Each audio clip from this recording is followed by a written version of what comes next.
Realtist Real Talk Podcast.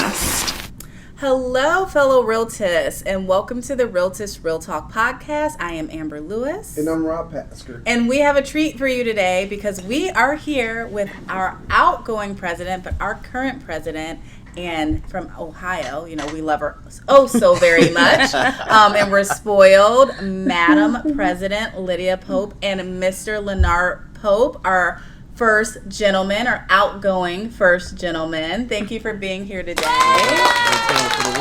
Yes. Good to be here. What an honor to have you, especially in this time. You're about to enter a transition.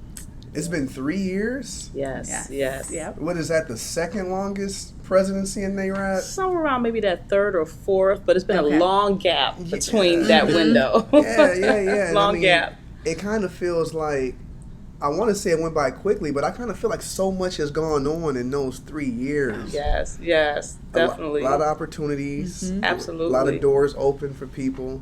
A lot of growth Yes. as well. So And that's where my administration was about growth. You know, when I first started, it was 2 years and 8 months ago. The goal was to find and kind of really elevate NARAB to a different level. I happen to be the president that falls between two different generations, the baby boomers, and then I have the millennials, zennials. So this Generation X kind of sits right in the middle.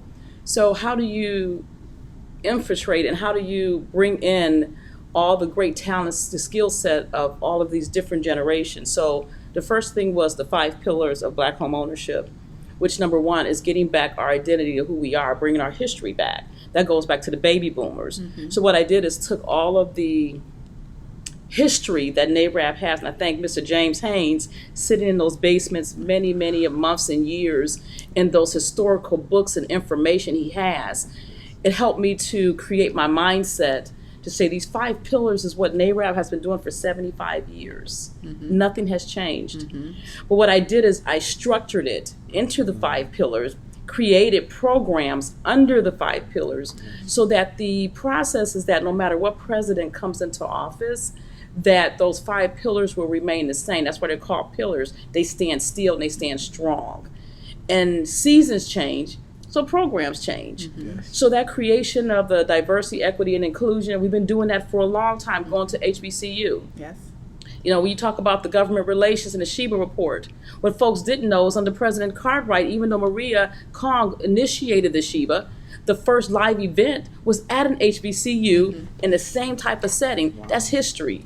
And then when you talk about the millennials, you know, we understand that there's a whole new generation that's even bigger, from my understanding, than the baby boomers. This is growing. This is growing.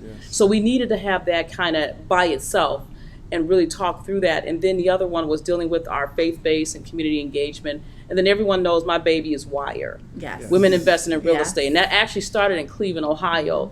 So almost a decade ago, I created WIRE. And what I did is I took Black women, I educated them, then I put them on house tours.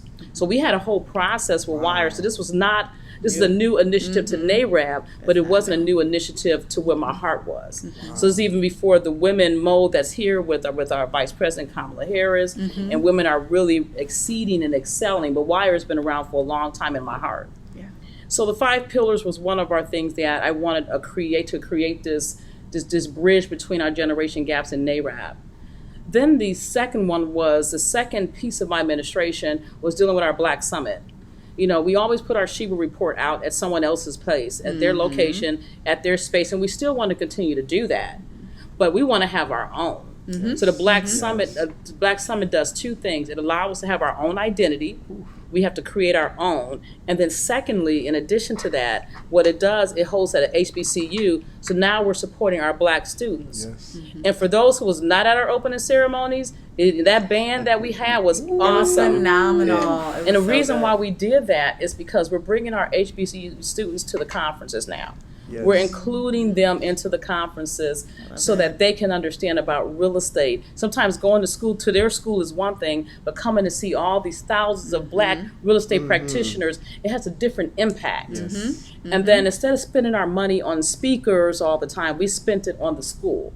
So we donated back to the university in their music class. So again, we're empowering our Black students to become entrepreneurs. Beautiful. Wow. So that's really the whole vision of my presidency, was to just bring some collaborations between our generations, but also empower our members. So when you say, why should I be a Realtist member? Well, I'll tell you why. You have the 5 pillars, and part of that 5 pillars under the DEI was making sure that you understand how to become an entrepreneur. Yes. You understand you got HPP contracts that allow you to be able to do REO properties. We announced our down payment assistance. NAREP has its own now down payment assistance program. Yes. Absolutely. Wow, you can't get better than that. Wow. So the money you're spending for your dues as a member, why not?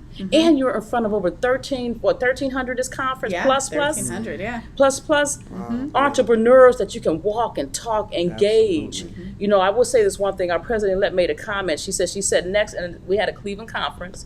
She sat next to someone who they were just exchanging notes. That's her story. But out of that came money, came business relationships. Yes. So you never know who you're sitting next to. Absolutely. That person can be a referral that will just bring more revenue to your businesses. And then the last thing, the collaboration and partnerships of my vice presidents and succession planning. Yes. You know, I have some great vice presidents and my president-elect. And the goal was to assure that each one of the vice presidents oversaw one of the pillars. Yes. And the president-elect. And what it did, it empowered them to create their own identity. It empowered them to be able to showcase their skill set as vice presidents. So NAREP, we've come a long way. You know, charting over 34 chapters, that is history. That is history. And the history of this organization, to me, has really been our biggest asset is increase in membership. So I'm just really honored to have served as 32nd president, 3rd woman, you know, first time making history with 2 women to women. Amazing. So, Yes. and really bringing some great value, integrity to this organization. So when we talk about restore, rebuild, and retain, Yes.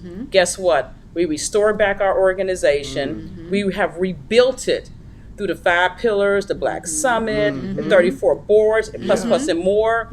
And we're retaining the legacy of what our forefathers have done through all the creation of this program through our 75th year. And I was really happy to be the only president that oversaw the 75th anniversary. And that's not going to happen again. No. So that was a That's great awesome. accomplishment to be a part of that in our own Absolutely. hometown of Tampa, Florida. So it was awesome. Absolutely. That's so much, number one, to digest, because you've done so much in your presidency. I don't even think everyone can understand the time, the sweat, the commitment, the intentionality, the love, the care, everything that you have to bring to organization for it to be sustainable, but everything it takes out of you. And so I have one comment and one question. I want to start with you, Mr. Pope. You know, you're listening to all this. You have a front row view of everything that goes into it. Tell me one thing that you're most proud of from our president that you've seen. Oh, God. One thing? Just one, because I know you have a laundry list. Give me one thing. Her passion. And I say that because you can talk about the pillars, you can talk about the retain, rebuild, and restore. You can talk about the foundation that was restored. You can talk about the legacy that has been laid and the template that has been put out. That generations of realtors can kind of feed off that template for years to come. But there's an old saying: if you're passionate about what you do, you never work a day in your life. That's it. Absolutely. That's it. And so she was always passionate and consistent with what she wanted to do, but she knew what she wanted. She just needed the opportunity and needed the expertise around her to execute her vision. And so she was committed to what she wanted the entire time. She knew what she wanted the entire time. And then when she started to collaborate, she started getting input from other people. So everyone, it was a galvanized administration, but it was fueled by her passion. And when you're passionate about it, it's easy to sell it to other people. Yeah. You know, because if you're not passionate, nobody wants. I mean, if you're not passionate about it, why should anybody else be, right? Absolutely. And so her passion for the organization, for the success of the organization, She was a NARAB baby. She was groomed by past presidents, but what they gave her, it created a passion in her for the organization, and so that was if I had to capsulize anything, that thing there, that right there, is the core of everything that you see, and all of the events, the opportunities, the decision making. Everything was fueled by her passion, her love for the organization, and it remained consistent throughout. I think that's a beautiful thing. My only comment I wanted to make, it's twofold. Number one, it's a thank you to you, because when you have a phenomenal woman leader who leads the way that she does, it's so important to have an important undergirding support system, and we see that in you. And as a woman leader as well, you are the epitome of what we want other men to see, right? Because as you see, a lot of times it's the men who are quote unquote leading, but this is the truth too, and you need that person to undergird you and support you. So kudos to you and being there, having her back, loving her, caring for her. That's so important. So I thank you for that, because that's an important thing. I appreciate those comments. I think one of the things that oftentimes the world has been successful is creating gender strife. Not realizing that, when you become husband and wife, you become one person. So when she shine, I shine. Yes. So trying to hold her back would be holding me back. Or trying to get ahead without her would me kind of like cutting off my right arm to succeed. So for me to support it and to love her and to watch her grow and to maximize her potential, that's for me. It's an honor for me to sit here and watch and see how she just like an eagle just took off. And for me, I'm laughing because we've had talks along the way, and I tell her, I say, nah, this is not, you got to do this, you got to do this. And she you think like, yeah. This is all the background stuff we used to talk that about. You don't see, right? Yeah. And so when she hit the floor, I cannot pretend like I saw it coming. Like, it's what I expected. No. It exceeds what I expected. Wow. I'm like, wow. And this thing is just keep growing. It's growing, and it's a beautiful thing to see. But for me, it's my pleasure to just be with her and to step back and let her have the spotlight and give her time to shine, and not make it about me. I'm like, no, you got it. I'm gonna go play golf. Yes. And he does. Absolutely. Today he will. You create the model for the First Gentleman LeNard. You're the first one, man. How do you feel about that? The first going gentleman. down in history. Yes. It's funny because my her passion is there. My passion is men. I men's ministry, man. Or talking to men's group. It's my thing. And sometimes the conversation is being had without words. And you don't realize it until you hear people say something, and it's kind of like, I was just being me. It's not like I set out and I had a script that I got to make sure that I'm here and I got this protocol. Like, I'm just like, hey, this is your stage. I'm just here to support you. And that was always my motto. But to hear people, even though, people watch you, to hear some of the things they say, it's real humbling. Mm-hmm. It's humbling because even though you didn't set out to do it, you thank God for the opportunity and the timing, because 10 years from now, that would not be what was said about me, And so the timing and the maturity came at the same time, and the understanding that where we are in the stage that she's on, there's some things that were necessary. And so when people talk along those lines, man, it's humbling, because I honestly, when they said, well, as the first gentleman, you got this, you got to do this. I'm like, I'm not here for all that. I'm cool. I mean, I got my girl. I'm cool, And they're like, nah, you got to do it. So I said, okay, but I was never here for that. So that's that. So when I hear those things, I can completely receive and appreciate 100% what God has done. Yeah, and I think that he's being the first, not just the first gentleman, but being the first gentleman, he sets the tone for men in general. Yes. As we're into this whole new world, many of them are fatherless. Mm-hmm. Some, the moms aren't there as well. Yes. And to have a first gentleman to be able to showcase and talk to and spend time, just not by his words, his passion, his pastoral passions, you know, you've really come to a point where men come up to him and say, listen, I need your help. Show me the way. Yes. What should I do to be better? And this is what NARAB is about. It's about mentoring young, mentoring, you know, our millennials, our Generation X, even our baby boomers sometimes just need a little bit of mentoring and conversation. So for First Gentleman to bring that to NARAB, bring his skill set, you know, to NARAB on Men Talk, you know, bringing men together of all ages and races, you know, that's where his passion is. And I think it really shows the continuity of what NARAB is about. You know, as far as, you know, me and supporting him, I'm wholeheartedly supporting him. I know the golfing is one thing, and I haven't gotten to that point yet. But what I love is how he just integrates himself into the NARAB culture. And, you know, they anytime they need anything, they call Mr. Pope. So, but I love it because what it does, it brings a collaboration as husband and wife. What it does with us is show that, you know, we're not a perfect family, but we love family.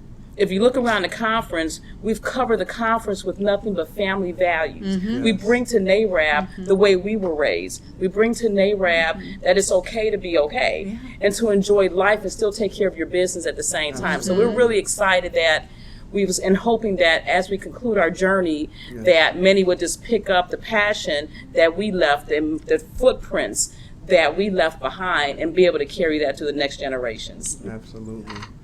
I remember at your installation, you said that you were going to let us, for lack of better words, borrow her for a couple of years. Now you're getting her back, so you know you get to have that time and that attention. You just had an appointment. I want to ask you, what's next for you? You know, after your presidency, well, you have an appointment by Madam Marcia Fudge. I'm so excited about the Secretary of HUD, and we've grown a great relationship over the years. Not only that she's from Ohio, but I've been one of her big supporters, and so to be able to appoint me as part of the, you know, housing counseling, focusing on the appraisal, the biases, something that she's dear to her heart. And I'm dear to, and as we know, we're all right in the same area. We grew up in the same neighborhoods, but bringing that to NARAB and having that appointment on a national level of that sort, to me, is honored. So I have a new journey to continue to still fight and advocate for NARAB. Then I have another journey to definitely now support my husband with Grace Fellowship Assembly, you know, our new church that we started last year, and to really be a supporter of him and stand back and watch him just bloom like a flower. So I'm very excited for our new journey, and we get to have our continuous family events, as all know. So I get to be me. I get to enjoy and just really want to take the time to really focus on that and to really be with my past presidents and be the new one in the crowd. So I hope they don't initiate me. So. but it's going to be a great venture. So the journey it ended with this point. But it starts a whole new journey that I look forward to. So I'm excited about it. You should be proud. I think the legacy that you brought out of everything else is, as a leader, at the end of the day, if you know that you did it right, you're depleted because you've given everything that you have. And I've also had a front row seat to see you give everything that you have. And I can say that you are the epitome of my hero. And it's someone that I aspire to be in my journey. And I know there's so many women and little girls that will look at you and see your face on the plaque and say, I'm going to be Lydia Pope one day. I will be that president one day. And that's something that you should be proud of, because you've shown up in excellence. You've shown up in the epitome of what we would want to see, not just as a woman, but as a leader, right? Because we don't have to separate. And you know, I thank you. I think NARAB thanks you. But what I want you to say in closing is to look at the camera over here for us and give a message to your members and to your board and your leadership team as you're going out of office. So as you go out of office, as I'm going out of office, and we have new leaders coming in, new members that are growing, first, let me just say that the first thing you want to do is find a mentor. You know, what I find out in NARAB is that mentorship goes a long way. I had so many mentors, from Evelyn Reeves to Joan Chambers to Ron Branch to Tom Holmes to Ray Carlisle to Mr. James Haynes.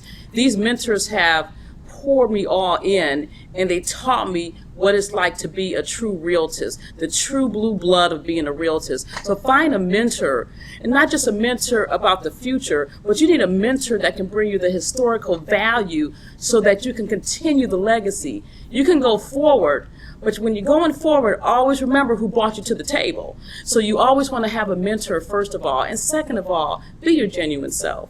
You know, if you're you, nothing matters. Bringing you to, or everything matters, I should say, bringing you to these conferences, bringing you to your personality will really make a big difference in this organization. Never change your true identity. Never change who you are. But what you do want to make sure you do is always surround yourself with your membership, because at the end of the day, it's not about us. We're taking ourselves out of that, and we're looking at the members that come into these conferences. Some, they spent every penny they had. Some didn't know how they were going to get here. Some try to figure out, well, you know, when I get here, how I'm going to pay to get my room, how I'm going to pay to eat, how I'm going to pay to get the education. But you know something? They made it here. And it's up to us as leaders to make sure that we do the best we can to make sure our members are there, because I was one of them.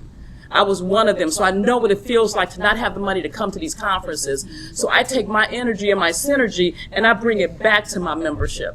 So number 1, get a mentor. 2, always have your true identity.